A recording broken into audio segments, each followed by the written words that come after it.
Ngayon mga kababayan, tinanggal ko na 'yon. Lumipat tayo dito. Kanino? Naku ito yung pangarap ng mga DDS. Si Pulong daw ho, mga bossing, ay maging House Speaker. Madami naman hong nagsasabi mga kababayan, naku, oo, ubra yan na maging speaker daw po si Pulong, mga kababayan. Madami pong nagsasabi anong speaker? Sa House, sabi.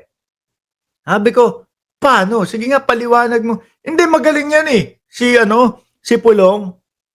Paano sabi ko, laging absent Lagi ko nga, hindi ko nga nakikita yan sa mga session. Hindi ko mga nakikita kung saan-saan. Hindi, present daw lagi yan si Pulong, mga kababayan, sa House.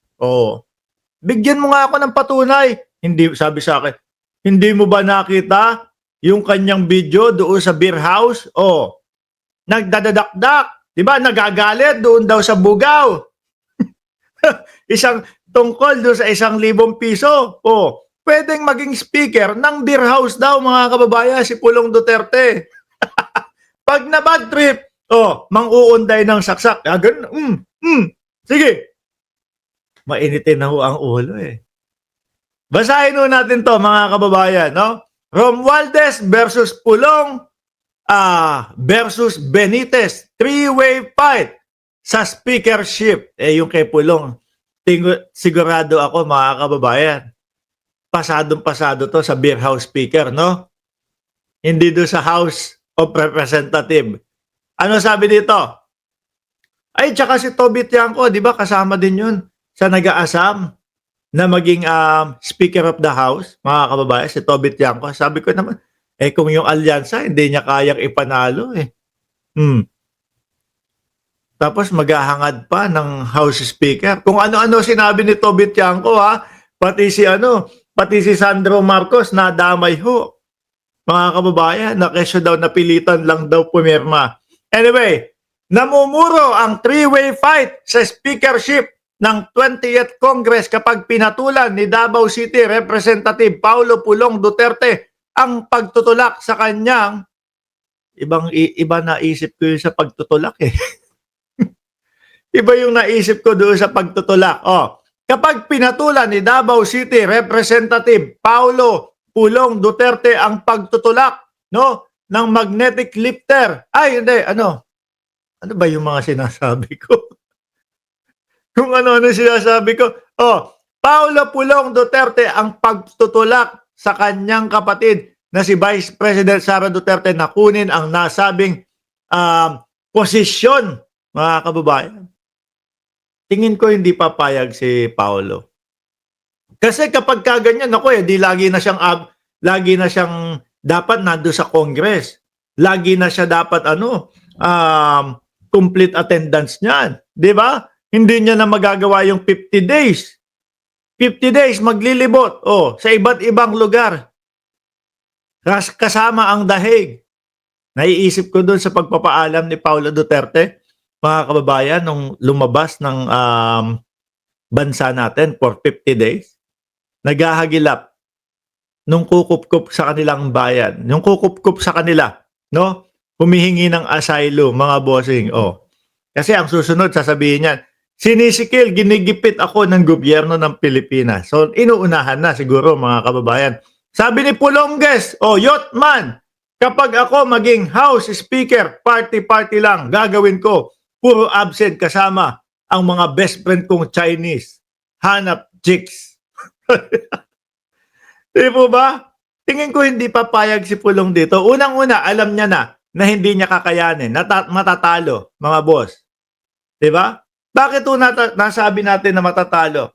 Biruin mo ba naman? Ilan ho ang congressman, mga kababayan? Ang bilang ho ng congressman, mga bossing, is nasa 316, Yung mga distrito.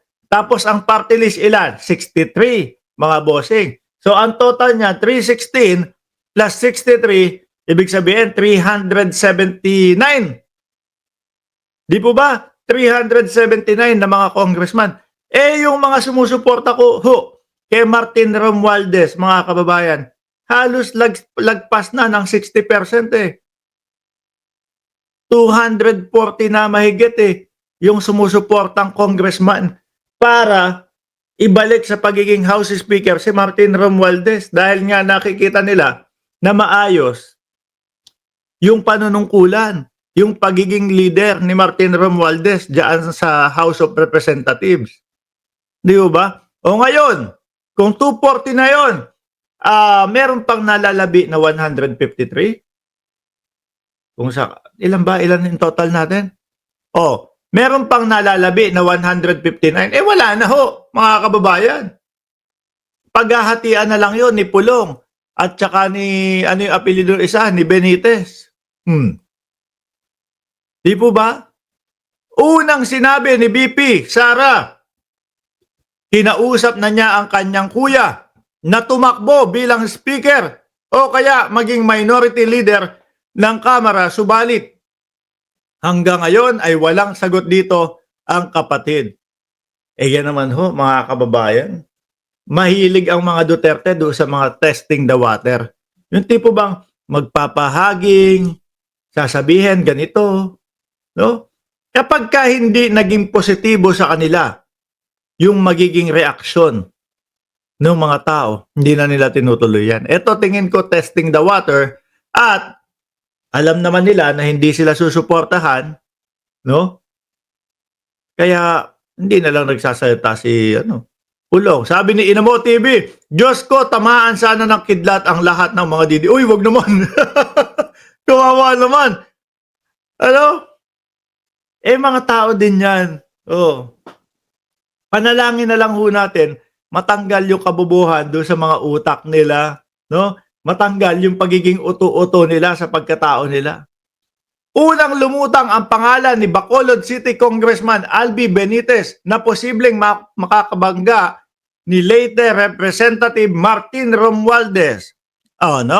Sa House leadership, kaya kung sakali pa si Duterte ay magiging three-way ang labanan sa nasabing posisyon. Dito lang ho sa dalawa, mga kababayan, baka yung kay Pulong wala nang matirang boto. Di ba? Baka wala nang matirang boto, mga bossing. Sana, etong susunod na Congress.